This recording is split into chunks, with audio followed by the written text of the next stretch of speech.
होता है कि जैसे कोई प्रभु का नाम जप नहीं कर रहा और बड़ा लौकिक पदार्थों से भरा पूरा देखा जाता है, सुखी देखा जाता है, तो उसमें हमारे भागवतिक विधान में एक सिस्टम है।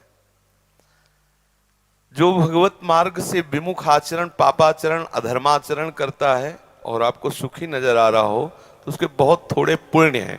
उनको भुगाने के लिए पहले हमारे संविधान, भागवतिक संविधान में उसके पुण्य नष्ट कर, क्योंकि जब उसे दुख मिलेगा तो पुण्य उसका सहयोग कर देगा, इसलिए पहले उसके सहयोगी का नाश किया जाता है। उसका सहयोगी जो सुकृत है उसको दे दिया गया। अब वो पापाचरण में और उन्मत्त हो गया। अब उसके वो सुकृत चल रहे, इसलिए उसे जुकाम भी नहीं होगा। अब वो सोचता है कि कुछ नहीं, कोई निर्णय नहीं, कोई भगवान नहीं, मनमानी पापाचरण करो, खूब मौज से रहो। और वो सुकृत उसके नष्ट हो रहे हैं। और जिस दिन उसके सुकृत नष्ट हुए फिर मिटिया मेट होते हुए देखा है। शास्त्रों का विधान तो है ही, हमने देखा है। एक ठाकुर रामबली सिंह जमींदार आसपास बंदूक लेके चलते, ऐसा बच्चापन में उनको देखा हमने।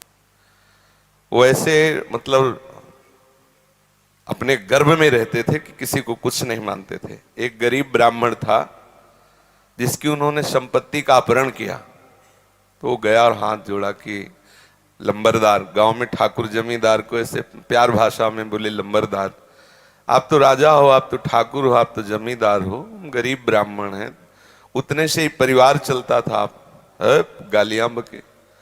उन्होंने पैर छुआ ब्राह्मण ने ऐसे और रो दिया और वापस आ गया। जानते हो, आज उनके कुल में कोई पानी देने वाला नहीं। कुछ ही दिनों में बड़ा लड़का भयंकर कैंसर से बीमार हुआ, मर गया।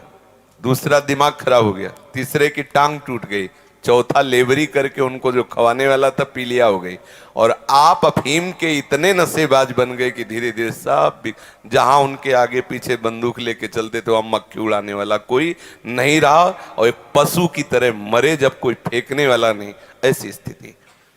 होता क्या है कि शुभ कर्म जब तक हमें वहां के हमारे भागवतिक विधान में सिस्टम है, यदि आप अधिक पाप करेंगे तो आपके जल्दी से जल्दी शुभ कर्म आपको दिए जाएंगे कि वो नष्ट हो तब तुम्हारा नाश शुरू होगा।